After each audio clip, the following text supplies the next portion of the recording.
हे student, आपका स्वागत है मेरी नई वीडियो में। आज हम 7th क्लास का मैथ का 14 चैप्टर करने वाले हैं। एक्सरसाइज 14.1 चैप्टर का हमारे पास नाम है सिमेट्री। हम इसमें सिमेट्री के बारे में देखेंगे। सिमेट्री किसी भी फिगर दे रखा होगा उसमें सिमेट्री पूछ रखी होगी, इसकी सिमेट्री क्या होगी, मतलब सिमेट्री का मतलब उसके जैसा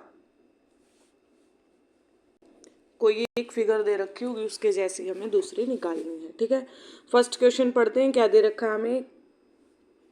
copy the figure with punched hole and find the axis of symmetry for the following. हमें दो होल दे रखे हैं, इनके अकॉर्डिंग हमें सिमेट्री बतानी है। ये हमारी क्वेश्चन की स्टेटमेंट मिलेगी। अब दो होल हैं तो दो सिमेट्री होनी चाहिए। जैसे अगर हम इसमें से बीच में से पार्टीशन करते हैं, हमारे पास दो सेम टाइप के फिगर बन जाएंगे जो इक्वल होंगे, दोनों में एक एक होल होगा। ठीक है, नेक्स्ट देखते हैं। सेकंड क्वेश्चन में हमें दे रखा है, ये हमें फिगर दे रखी है, एक होल एक साइड दूसरा होल दूसरी साइड आना चाहिए, तो ऐसी कोई सिमेट्री हम बना देंगे। डायग्राम में देख के आपको अच्छे से समझ आ रहा होगा। थर्ड क्वेश्चन में जैसे हम चलेंगे इसमें भी हम यहाँ पे क्या लगा देंगे, दोनों को सेपरेट कर देंगे। नेक्स्ट फोर्थ में अगर हम देखते हैं तो ये हमारा एक दो ऊपर की साइड आ जाएंगे, दो नीचे की साइड आ जाएंगे। इसको देखते हैं एक बार। ये हमारा ये फिगर हो जाएगा। इसका फिफ्थ पार्ट है। फिफ्थ पार्ट में हमें दे रखा है, चार होल दे रखे हैं, तो इनको हम फोर सिमेट्री में डिवाइड कर देंगे। जैसे कि ये होल तो अलग से आ जाएंगे और इनकी ये सिमेट्री हमारे पास अलग से आ जाएगी। ठीक है, नेक्स्ट है एफ पार्ट में। अगर हम देखते हैं एफ पार्ट में हमें तीन दे रखे हैं, तो तीनों को अगर हम क्रॉस कर देते हैं तो ये भी हमारे पास सिमेट्री आ जाती है इस प्रकार से। ठीक है, नेक्स्ट देखते हैं क्या दे रखा है, जी पार्ट। जी पार्ट में हमें कोई भी ट्रायंगल दे रखा है, ट्रायंगल में हम इसको डिवाइड कर सकते हैं बीच में पार्टीशन करके। नेक्स्ट हमें दिया एच पार्ट। एच पार्ट में भी हम ऐसे ही करेंगे, इसको बीच में से डिवाइड कर देंगे, ये हमारे पास हो जाएगा।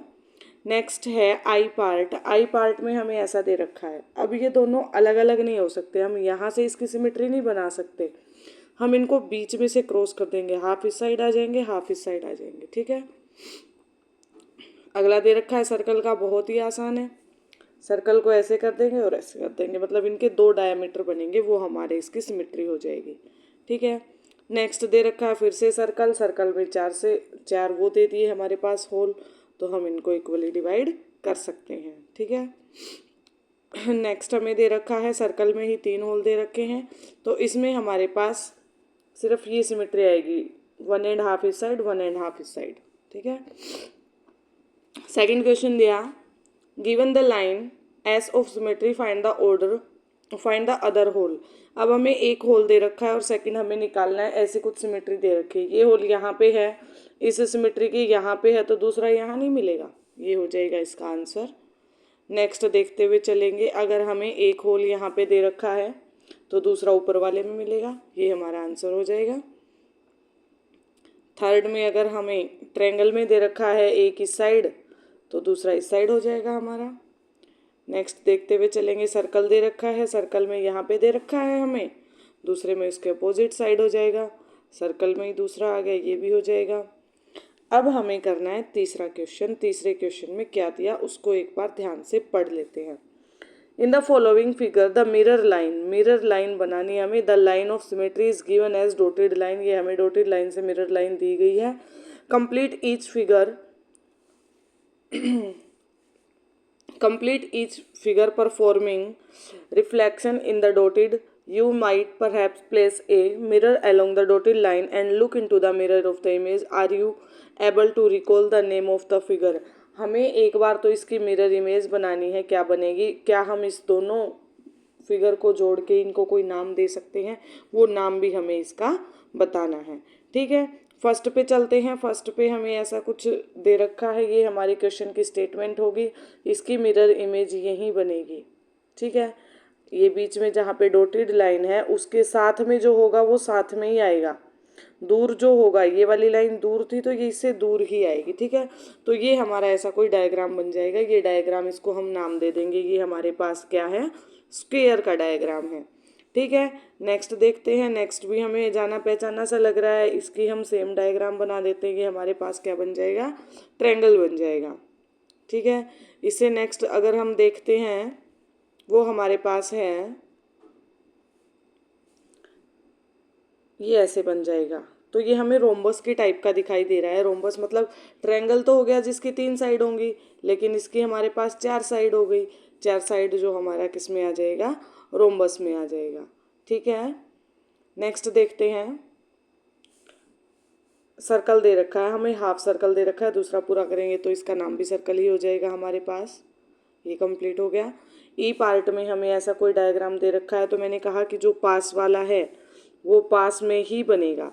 तो पहले इसके पास में ये वाली लाइन बनेगी, फिर ये बनेगी और फिर ये बनेगी। ठीक है, इसमें कितनी साइड हैं, 1 2 3 4 और 5। तो हमारे पास ये किसकी शेप हो जाएगी, पेंटागन की हो जाएगी। पेंटागन मतलब जिसमें 5 साइड होंगी। ठीक है, नेक्स्ट हमें दे रखा है, नेक्स्ट भी इसके जैसा ही कुछ है। इसकी अगर हम पूरी करते हैं तो ये हमारे पास 6 साइड आएंगी, 8 साइड आएंगी, जिनको हम क्या कहेंगे, ऑक्टागन कहेंगे। क्या कहेंगे, ऑक्टागन कहेंगे।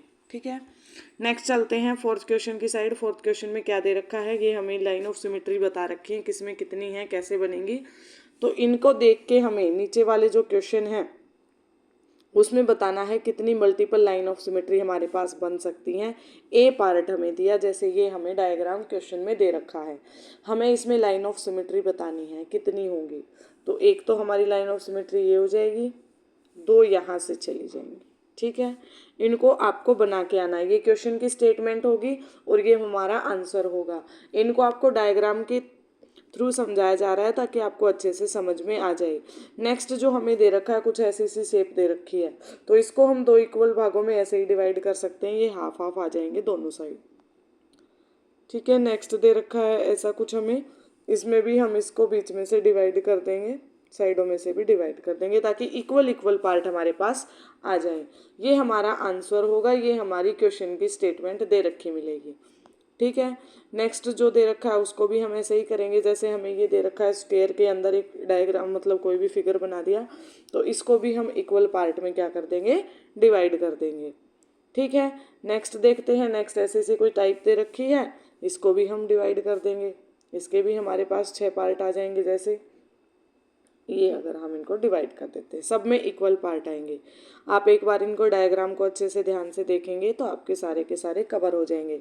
इसमें सिर्फ एक लाइन ऑफ सिमेट्री आएगी जिसमें ये और ये दोनों साइड हमारी क्या होंगी, इक्वल हो जाएंगी। इनमें साथ साथ हमें लाइन ऑफ सिमेट्री भी लिखनी है कि किसमें कितनी लाइन ऑफ सिमेट्री है। जैसे इसमें 1 लाइन ऑफ सिमेट्री दे रखी है। ठीक है, सब में बिल्कुल ध्यान से वीडियो को देखना, सब में एक एक दी हुई मिलेगी आपको। ये जो डायग्राम दे रखा है इसकी हमें लाइन ऑफ सिमेट्री बतानी है। कितनी लाइन ऑफ सिमेट्री होंगी, 4 लाइन ऑफ सिमेट्री होंगी। कैसे कैसे होंगी वो इसमें दिखाया गया है कि ये हमारे पास होगी। ठीक है, ये हमारे पास लाइन ऑफ सिमेट्री हो गई। लास्ट फिगर बिल्कुल ही थोड़ा सा कंफ्यूजिंग वाला है, तो इसको आप बिल्कुल ध्यान से कर लेंगे। सबको इक्वल पार्ट में डिवाइड कर देना है, जितने भी हैं सबको इक्वल पार्ट में डिवाइड करेंगे तो इसकी जो लाइन ऑफ सिमेट्री आएंगी वो हमारे पास 6 आएंगी। 5th वाला क्वेश्चन है वो रहने देना, इसी तरह का कुछ होगा जिसमें हमें लाइन ऑफ सिमेट्री बतानी है। ठीक है, अब आ जाते हैं 6th क्वेश्चन पे। ये क्वेश्चन बिल्कुल ध्यान से करने हैं क्योंकि इनमें थोड़ा सा कन्फ्यूजन रहता है, तो इसीलिए मैं डायग्राम के थ्रू आपको बता रही हूँ। ये हमें क्वेश्चन की स्टेटमेंट दी हुई है, इसका हमें सिमेट्रिक बताना है। मिरर लाइन ये हमें दे रखी है, इस मिरर लाइन के थ्रू। तो मैंने कहा था जो इसके पास में होगा वो इसके पास में ही आएगा, जो इससे दूर होगा वो दूर आएगा। ठीक है, ऐसा कुछ बनेगा। ये टेढ़ा मिरर दे रखा है तो टेढ़ी सी तो कोई आकृति बनेगी हमारे पास। जो अगला है उसमें ये स्पेस छोड़ के यहाँ से शुरू कर रखा है तो ये आ जाएगा। इसको देख के आप अच्छे से समझ रहे होंगे कि ये किस तरह से बना हुआ है। ठीक है, नेक्स्ट जो हमें दे रखा है वो स्क्वायर में बनाना था। जैसे हमें यहाँ डार्क नहीं दिखाई दे रहा, ऐसी कोई शेप दे रखी है। ये वाली जो शेप है ये हमें पहले से दी गई है और इसकी हमें ये 4 लाइन ऑफ सिमेट्री हमें बतानी है। ठीक है, तो वही करेंगे। इसके पास में वो पास में आएगा और जो दूर है वो दूर आएगा। सेम इसके पास में वो पास में आएगा, दूर है वो दूर ही आएगा। इसमें भी सेम रहेगा, पास है वो पास में आएगा, दूर है वो दूर रहेगा। तो हमारा ये फाइनल डायग्राम बन जाएगा। ठीक है, सी पार्ट देखते हैं। सी पार्ट में हमें ऐसा कुछ दे रखा है और 4 लाइन ऑफ सिमेट्री बनानी है। तो सेम शेप यहाँ भी आएगी, हमारी यहाँ भी आएगी और यहाँ भी आएगी। तो ऐसा कोई डायग्राम हमारे पास बन जाएगा। ठीक है। नेक्स्ट देखते हैं सेवन्थ क्वेश्चन। सेवन्थ क्वेश्चन में हमें क्या बताना है, state the number of line of symmetry for the following figure. Equilateral triangle की हमें लाइन ऑफ सिमेट्री बतानी है, कितनी होगी। क्वेश्चन की स्टेटमेंट सिर्फ इतनी है, ठीक है। अब हमें इक्विलैटरल ट्रायंगल पता होना चाहिए जिसकी की तीनों साइड इक्वल होती हैं, वो इक्विलैटरल ट्रायंगल होता है। तो इसमें 1, 2 और 3 लाइन ऑफ सिमेट्री हमारे पास आ रही हैं, तो इसका हमारा आंसर हो जाएगा 3 लाइन ऑफ सिमेट्री। नेक्स्ट पे चलते हैं आइसोसेल ट्रायंगल। आइसोसेल ट्रायंगल में हमारी 2 ही साइड इक्वल होती हैं, 2 साइड इक्वल होती हैं, तो सिर्फ हमारे पास इसकी कितनी आएगी, 1 लाइन ऑफ सिमेट्री आएगी। नेक्स्ट है हमारे पास स्केलन ट्रायंगल। स्केलन ट्रायंगल होता है जिसकी कोई भी साइड इक्वल नहीं है, जिसकी कोई भी साइड इक्वल नहीं होगी वो हमारे पास सिमेट्री होगी नहीं, तो इसकी जो सिमेट्री आएगी वो 0 सिमेट्री आएगी, ठीक है। नेक्स्ट जो दे रखा है हमें क्या दे रखा है, स्क्वायर दे रखा है। स्क्वायर की हमारी 4 साइड होती हैं, 4 की 4 साइड इक्वल होती हैं, तो इसमें जो लाइन ऑफ सिमेट्री बनेगी वो हमारे पास कितनी बनेगी, 4 लाइन ऑफ सिमेट्री बन जाएंगी, ठीक है। नेक्स्ट रेक्टेंगल में चलते हैं। रेक्टेंगल में हमारे पास 2 लाइन ऑफ सिमेट्री आती हैं, ठीक है। नेक्स्ट रोम्बस देखेंगे। रोम्बस में हमारे पास जो साइड होती हैं वो इक्वल होती हैं, तो इसमें भी हमारे पास 2 लाइन ऑफ सिमेट्री आ जाएंगी। पैरेललोग्राम में हमारे पास पैरेललोग्राम में याद रखना कोई भी लाइन ऑफ सिमेट्री नहीं होगी, क्योंकि ये जो लाइनें होती हैं पैरेलल होती हैं। पैरेलल में और इक्वल में फ़र्क होता है, इसलिए पैरेललोग्राम में और क्वाड्रिलैटरल में कोई भी हमारे पास सिमेट्री नहीं आएगी। क्वाड्रिलैटरल की सिमेट्री भी हमारे पास 0 हो जाएगी, ठीक है। नेक्स्ट देखते हैं रेगुलर पॉलीगन। पॉलीगन जिसकी सारी की सारी साइड इक्वल होंगी, 6 वाला है, तो हमारे पास रेगुलर हेक्सागन दे रखा है। हेक्सा मतलब जिसकी 6 साइड होंगी, 6 साइड होंगी तो उतनी ही हमारे पास क्या आ जाएंगी, सिमेट्री आ जाएंगी। नेक्स्ट दे रखा है हमें सर्कल। सर्कल में कितनी लाइन ऑफ सिमेट्री होंगी, बहुत सारी हो सकती है। जितने इसके डायामीटर बनेंगे उतनी इसकी हम लाइन ऑफ सिमेट्री बना सकते हैं, तो इसकी इनफाइनाइट लाइन बनेगी, ठीक है। अब जो इस एक्सरसाइज का सबसे इंटरेस्टिंग क्वेश्चन है वो है हमारे पास कि हमें अल्फ़ाबेट में वर्टिकल और हॉरिजेंटल हमें क्या बताना है, मिरर इमेज बतानी है। इसको हम 2 तरीके से कर सकते हैं, ठीक है। एक हम क्लास में कर चुके हैं, दूसरा आज हम यहाँ पे देखेंगे। जो हमारे ये जो अल्फ़ाबेट लिख रखे हैं AHIM, अगर इनकी हम सिमेट्री देखें तो ये एक साइड से अगर हम इनको बीच में से डिवाइड करें तो ये हमारे पास सेम आती हैं। ये हमारे पास वर्टिकल सिमेट्री होगी। कैसे देखेंगे, ए को अगर हम बीच में से डिवाइड करते हैं तो यहाँ भी सेम है और यहाँ भी सेम है। सेम H के लिए रहेगा, सेम I के, M के लिए भी हमारे पास सेम रहेगा, O T U V W X and Y, इन सब के लिए हमारे पास सेम रहेगा। अब आ जाती है बात हमारे पास हॉरिजेंटल की। हॉरिजेंटल मतलब इसका नीचे हाफ वाला जो हिस्सा होता है। वर्टिकल लाइन होती है हमारे पास, खड़ी जो लाइन होती है वो, और हॉरिजेंटल लाइन होती है जो पड़ी वाली लाइन होती है, तिरछी जो लाइन होती है वो हमारे पास हॉरिजेंटल लाइन होती है, ठीक है। तो इसमें B को अगर हम हाफ में डिवाइड करते हैं, नीचे भी सेम पार्ट बचेगा, C में भी सेम बचेगा, D में भी सेम बचेगा, E में भी, H में भी, I में भी, K में भी, O में भी, X में भी, ठीक है। ये हमारे पास हॉरिजेंटल आ जाएंगे। अब हमें अगला क्वेश्चन पूछ लिया कि जो दोनों में कॉमन है वो बताओ। तो दोनों में जो कॉमन है वो हमारे पास है HIOX, मतलब ये हॉरिजेंटली और वर्टिकली किसी भी तरीके से इनको अगर हम डिवाइड करते हैं तो इनके सारे के सारे पार्ट हमारे पास क्या आते हैं, इक्वल आते हैं, ठीक है। यहाँ तक के क्वेश्चन आपको करके लाने हैं ना। लास्ट क्वेश्चन देख लेते हैं इस एक्सरसाइज का। What other name can give line of symmetry, मतलब इनकी लाइन ऑफ सिमेट्री बतानी है। आइसोसेल ट्रायंगल की लाइन ऑफ सिमेट्री हम पढ़ के आए हैं, हमारे पास इसकी सिमेट्री को क्या नाम दिया जाता है, मीडियन नाम दिया जाता है, क्योंकि आइसोसेल ट्रायंगल में हमारे पास सारी साइड इक्वल होती हैं और अगर हम इनको मिलाते हैं तो इनको मतलब जो इनके मिड पॉइंट को मिलाने वाली जो भी हमारे पास साइड होती हैं, जो भी लाइन होती है, उनको हम मीडियन कहते हैं, तो इसकी सिमेट्री को हम मीडियन नाम भी दे सकते हैं। नेक्स्ट कहा कि अगर हम सर्कल की सिमेट्री निकालते हैं तो सर्कल की सिमेट्री को क्या नाम दिया जाता है। सर्कल की कोई भी अगर हम सिमेट्री निकालते हैं तो उसको हम नाम देते हैं क्या, डायामीटर। डायामीटर ही सबसे बड़ी लाइन होती है किसी भी सर्कल की, ठीक है। यहाँ पे हमारी एक्सरसाइज है 14.1 वो कंप्लीट होती है। आशा है आप सबको समझ आई होगी। अच्छे से ध्यान से इसको अपनी नोटबुक में नोट कर लेना। कलरफुल अगर हम इस PDF की तरह बनाना चाहें तो भी बना सकते हैं और आप इसको अच्छे से अपनी कॉपी में नोट करके लाएंगे। Thank you.